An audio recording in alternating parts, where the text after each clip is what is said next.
Halo sobat-sobat pemerhati channel Wartawan Injil. Pada video kali ini kita akan memberi tema dasar memahami Alkitab. Nah, jadi dasar ini adalah sesuatu yang penting ya. Sebagai ilustrasi kalau kita mau membangun rumah, dasarannya, fondasinya harus jelas. Harus kuat. Baru nanti rumah bisa dibangun dengan baik. Atau Anda mau membangun sebuah bisnis atau membangun sebuah rencana, itu segala sesuatu harus memiliki dasar. Nah, kalau dasarnya genah, dasarnya benar, maka selanjutnya akan enak. Nah, dalam hal ini ketika konteks kita memahami Alkitab, ini juga harus ada dasarnya. Ada beberapa dasar-dasar memahami Alkitab. Tentunya memahami bahasa salah satunya ya. Nah, tapi pada kesempatan ini saya ingin membahas satu poin aja dulu. Yaitu dasar dalam memahami Alkitab yang sangat penting adalah pahamilah arti atau makna atau definisi istilah-istilah yang penting yang ada di dalam Alkitab. Satu contoh ya, misalkan ya. Di Alkitab ada terkenal dengan istilah anak Allah, sons of God bahasa Inggrisnya. Atau anak Allah atau anak-anak Allah, sons of God. Nah, ini istilah anak Allah ini muncul dalam tradisi dan budaya biblical atau Alkitabiah, yaitu berasal dari budaya dan tradisi Yahudi. Nah, maka untuk memahami arti definisi dari kata anak Allah yang bertaburan banyak di dalam Bible itu, maka kita harus memahami sesuai dengan budaya tradisi di mana kata ini muncul, yaitu dalam budaya tradisi Yahudi. Itu yang pertama. Atau yang kedua, kita bisa langsung cari sendiri di dalam Bible, dalam Alkitab. Apa maksud anak Allah yang tertulis dalam Alkitab itu? Nah, ini disebut dengan nama Scriptura, interpres Scriptura. Istilahnya ya, bahasa Latinnya ya. Scriptura itu Alkitab atau Bible ya. Interpres, menginterpretasikan Alkitab dengan ayat-ayat Alkitab juga. Maksudnya begitu ya. Jadi misalkan tadi kembali, saya kasih contoh tentang istilah anak Allah. Kita mau mengetahui, memahami definisi atau arti dari anak Allah ini, kita bisa cari sendiri. Di ayat-ayat Alkitab disebut bahwa orang-orang yang menerima Yesus Kristus disebut anak-anak Allah. Misalkan ya. Oh, jadi para pengikut Yesus tahu itu. Ya. Terus apa lagi? Di perjanjian lama juga bahkan dikatakan gunung, bumi, dan dunia diperanakkan oleh Allah. Loh. Jadi ciptaan Allah yang dikasihi oleh Allah disebut sebagai anak Allah juga. Dan sebagainya ya. Jadi artinya jangan mengartikan istilah anak Allah semau budaya tradisi kita sendiri. Misalkan di Indonesia Anda cari di kamus KBBI anak Allah tidak ketemu. Nah, kalaupun ketemu nanti maknanya berbeda.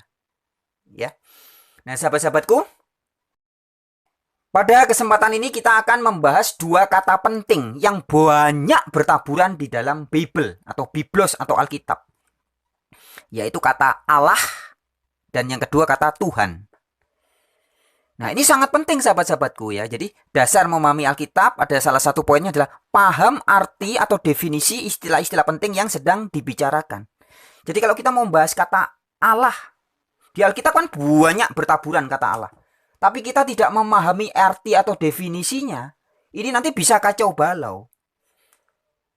Nah, jadi kita mau ngomong sesuatu itu, kita harus ngerti yang kita maksud itu apa. Orang bicara tentang Kristen, maknanya Kristen apa? Jangan sembarang orang ngaku Kristen, bilang oh berarti dia Kristen. Sembarang orang datang ke gereja disebut Kristen, jangan. Kristen tuh syarat-syaratnya jelas. Sama seperti uang, saya kasih contoh ya. Atau tentara. Uang palsu, uang asli itu syaratnya jelas. Tentara yang asli dengan yang palsu juga syaratnya jelas. Polisi yang asli dengan yang gadungan, tanda-tandanya jelas. Ya.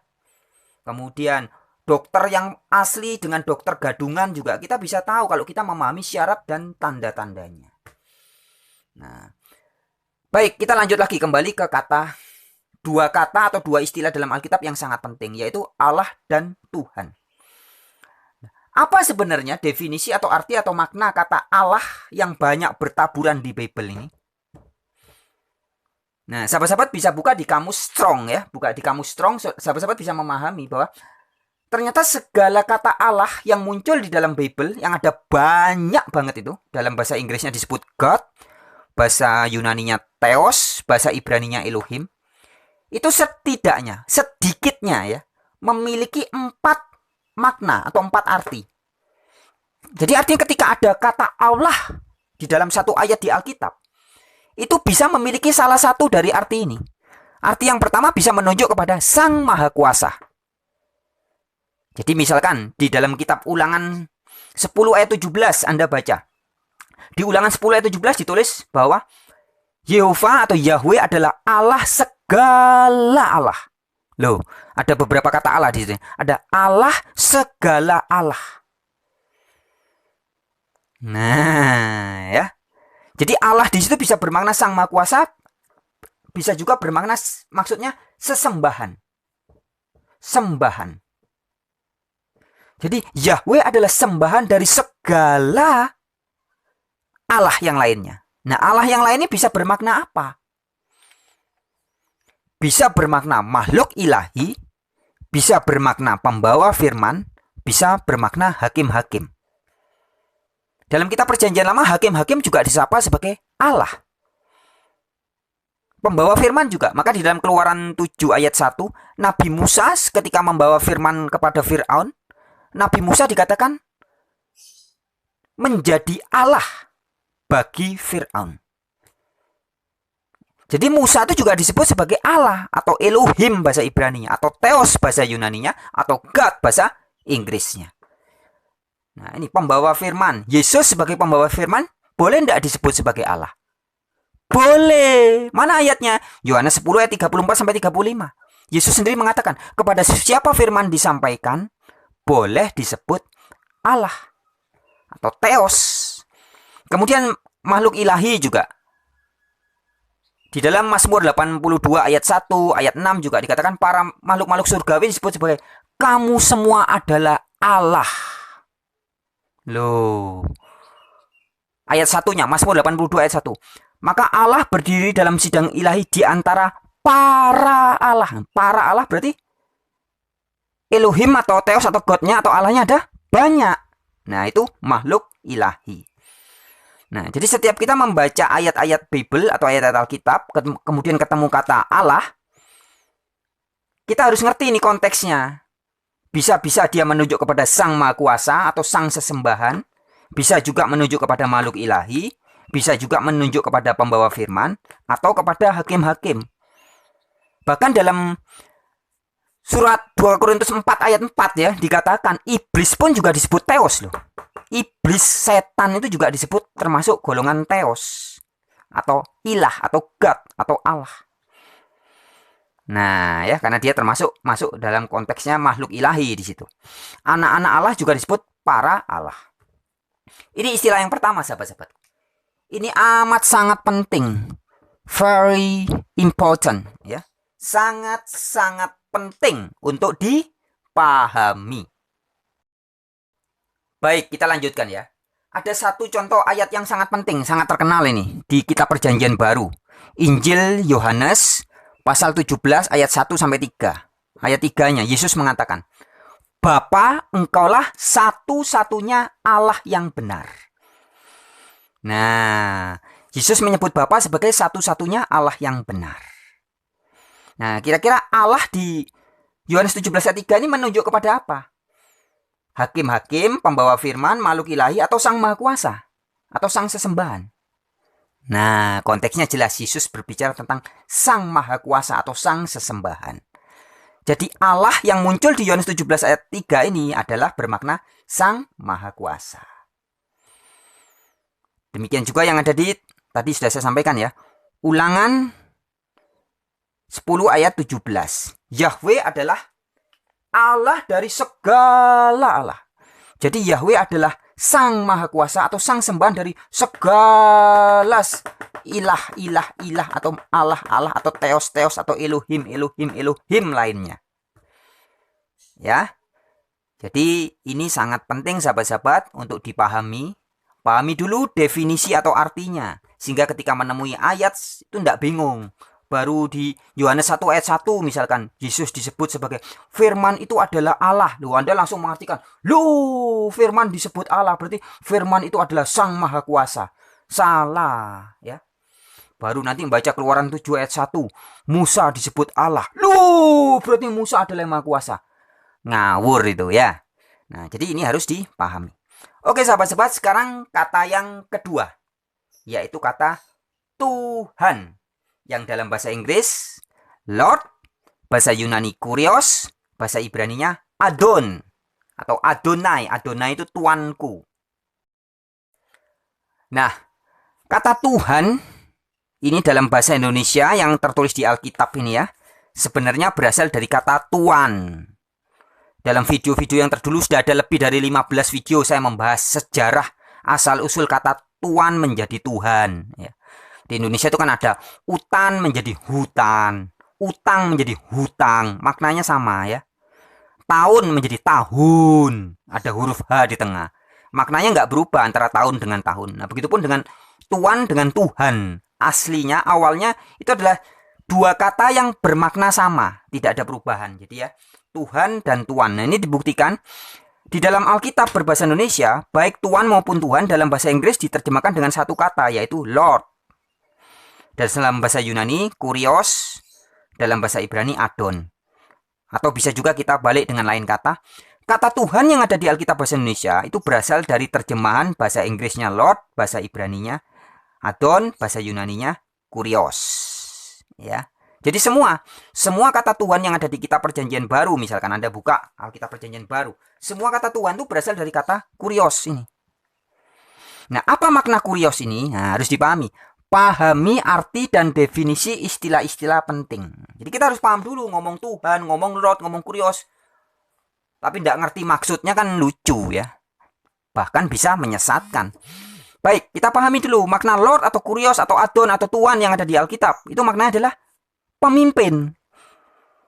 Maka di dalam kitab Perjanjian Baru kadang dikatakan Yesus diangkat menjadi Tuhan dan Kristus. Tapi di ayat yang lain pada Yesus dijadikan pemimpin.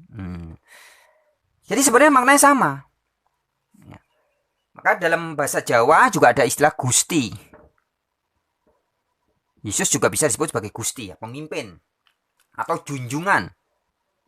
Sesuatu yang diikuti. Sesuatu yang ditaati.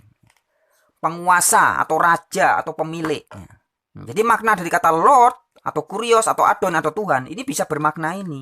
Sekali lagi ya, bisa bermakna pemimpin, bisa bermakna penguasa, raja, pemilik atau yang diikuti. Ya. Banyak sekali raja-raja bisa disebut Lord.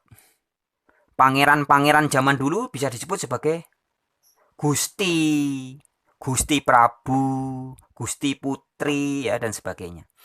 Nah, jadi sahabat-sahabatku, ketika kita sudah memahami dua definisi atau istilah penting yang ada di Bible ini, yaitu kata Allah dan kata Tuhan, maka kalau misalkan ketemu kata Tuhan Allah, kira-kira bagaimana?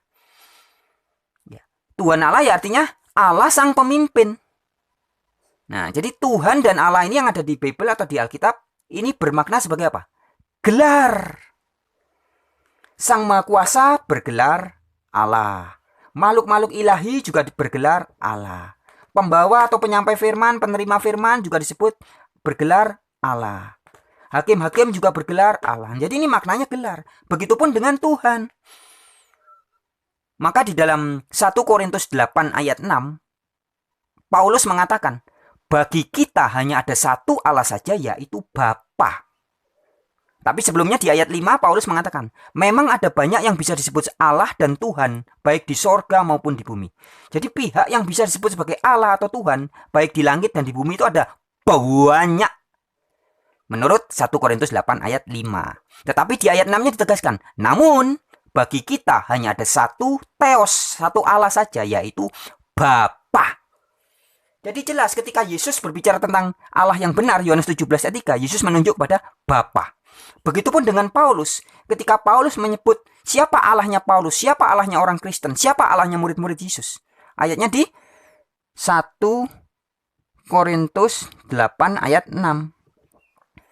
Ya, di 1 Korintus 8 ayat 6 itu begitu jelas mengatakan, bagi kita hanya ada satu Allah saja, maksudnya satu sesembahan saja, yaitu Bapa. Jadi jelas Allahnya Paulus adalah Bapa. Bagaimana dengan Yesus? Nah, Di ayat berikutnya dikatakan, dan satu Tuhan saja, satu Tuhan saja, yaitu Yesus Kristus. Kristus artinya orang yang diurapi oleh Allah. Tuhan Yesus Kristus artinya Tuhan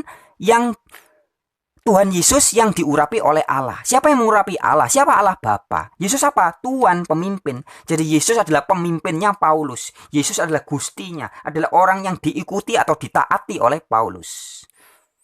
Ya, jadi harus dibedakan ini, jangan asal disamakan. Salah kaprah kalau Anda ada orang yang masih aja menganggap bahwa Allah dan Tuhan itu sama.